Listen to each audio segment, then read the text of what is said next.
Bismillahirrohmanirrohim. Assalamualaikum warahmatullahi wabarakatuh.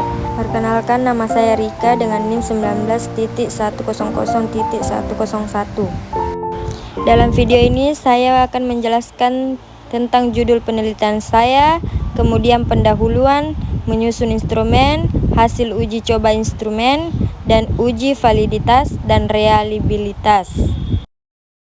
Nah, adapun judul yang saya ajukan yaitu faktor-faktor hambatan mahasiswa dalam pelaksanaan pembelajaran daring. Selanjutnya, pendahuluan tentang judul saya yang saya buat yaitu pandemi yang membahayakan dunia saat ini, yaitu virus yang tak terlihat. Virus itu adalah coronavirus.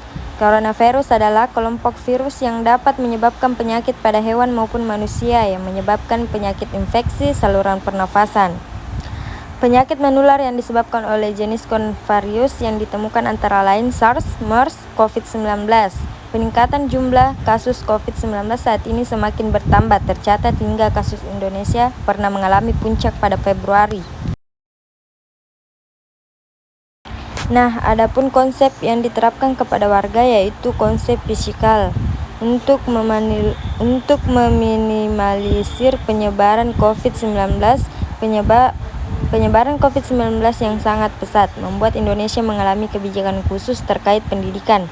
Salah satu upaya dilakukan dengan keluarnya kebijakan pembelajaran secara daring dalam mencegah penyebaran COVID-19 melalui Surat Edaran Nomor 36962 MPKA HK 2020. Belajar dan pembelajaran merupakan aktivitas utama dalam proses pendidikan. Belajar dan pembelajaran merupakan suatu proses yang kompleks dengan menyatukan komponen yang memiliki karakteristik. Pembelajaran online yang diterapkan saat ini dilakukan untuk mengganti kegiatan pembelajaran secara langsung. Pembelajaran online merupakan salah satu pembelajaran menggunakan internet yang dapat meningkatkan peran mahasiswa dan proses pembelajaran, diantaranya mengenai preferensi pada media yang digunakan untuk proses belajar. Selain dampak pembelajaran online, ada beberapa keuntungan dalam belajar online, yaitu bisa didengarkan di mana saja dan kapan saja, tidak dibatasi oleh waktu atau ruang. Hambatan yang terjadi pada saat pembelajaran online dikelompokkan menjadi eksternal seperti keterbatasan kuota internet, terutama mahasiswa yang dari desa, mengakibatkan keterbatasan dalam penyampaian materi yang dilakukan oleh dosen, ketersediaan perangkat atau sarana dan prasarana, serta validitas yang minim. Berdasarkan data dan fenomena yang tersebut, maka peneliti tertarik untuk melakukan penelitian tentang gambaran persepsi mahasiswa di Yayan Parepare. Di sini saya meminta maaf karena saya salah dalam mengetik. Seharusnya mahasiswa Yayan Parepare dan saya tulis di sini SD88. Selanjutnya saya akan menjelaskan tentang penyusunan instrumen atau kisi-kisi instrumen. Nah, yang pertama-tama dilakukan adalah membagi dua variabel. Ada variabel X dan variabel Y. Variabel X yaitu faktor-faktor hambatan mahasiswa dan variabel Y-nya di pelaksanaan pembelajaran daring. Nah, variabel X-nya, faktor-faktor hambatan mahasiswa, dibuatkan bagan seperti ini, seperti di gambar. Dibagi menjadi empat pemateri yang merangkum tentang faktor internal dan faktor eksternal. Nah, yang saya rangkulkan yaitu faktor internal yang menghambat penyelesaian studi, yaitu kecerdasan, motivasi, minat, dan kelelahan. Faktor eksternal yang menghambat penyelesaian studi yaitu lingkungan kampus, waktu studi, bimbingan akademik, taman, dan tempat tinggal. Nah, indikatornya adalah kecerdasan, semangat, keinginan, keluarga, tekunan, lingkungan. Kemudian di sini kita melihat kisi-kisi angket faktor-faktor hambatan mahasiswa dengan variabel faktor-faktor hambatan mahasiswa. Indikatornya kesadaran, semangat, keinginan, keluarga, tekunan, lingkungan. Nah, pernyataannya ada positif, ada negatif. Jumlah soalnya, kesadaran ada 4, semangat ada 9, keinginan ada 17, keluarga tidak ada, tekunan 5, lingkungan 5. Nah, kemudian itu kita buatkan tabel pernyataan. Pernyataannya mengenai tentang pembelajaran daring di sekolah atau faktor-faktor hambatan mahasiswa. Nah, dari 40 pernyataan, pilihan jawabannya yaitu setuju, sangat setuju, tidak setuju, tidak sangat setuju. Sekarang masuk di variabel Y, yaitu pelaksanaan pembelajaran daring. Dibuatkan bagan dengan 4 pemateri yang merangkum tentang pembelajaran daring. Sistem pembelajaran daring dalam jaringan merupakan sistem pembelajaran tanpa tatap muka secara langsung antara guru dan siswa, tetapi dilakukan melalui online yang menggunakan jaringan internet.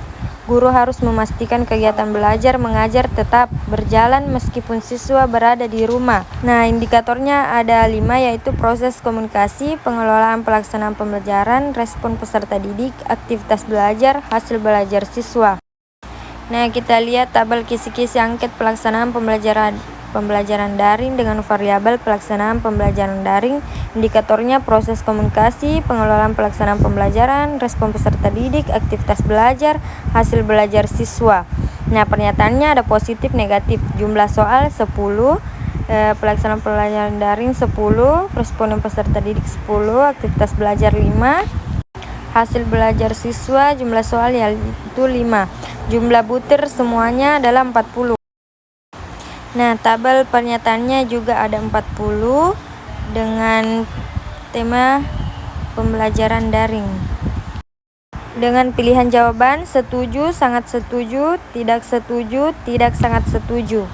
Setelah membuat pernyataan penyertaan tadi, sekarang kita menguji lewat Google Form dengan mengirimkan kepada mahasiswa.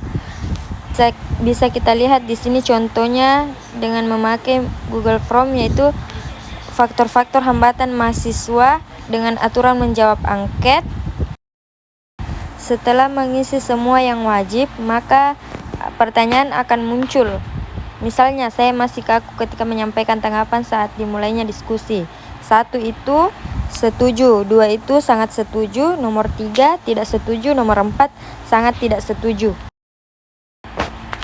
Nah, ini setelah dibagikan kepada mahasiswa, respondennya cuma 7. Yang mengisi rata-rata anak PAI semester 5. Nah, setelah itu dipisahkan jenis kelaminnya, perempuan dengan laki-laki dengan pilihannya sendiri. Kemudian beginilah hasil akhir dari responden mahasiswa. Nah, selanjutnya kita melakukan uji validitas. Di sini sudah terdapat data-data validitasnya. Yang tidak valid itu berwarna merah dan valid itu berwarna hitam. Nah, hasil akhirnya itu ada totalnya dengan 7 responden. Setelah itu kita lihat uji reliabilitasnya, itu ada 7 responden, nama variasi butir, jumlah varian butir, varian total, reliabilitas tinggi, dan hasil uji reliabilitas Crop Alpha. Bisa kita lihat seperti di gambar ini. Nah, hasil akhirnya itu ditotalkan semua 7 responden dengan 40 pernyataan. Itulah tadi penjelasan saya tentang pelajaran statistika pendidikan selama ini yang saya pelajari. Saya ucapkan sekian dan terima kasih.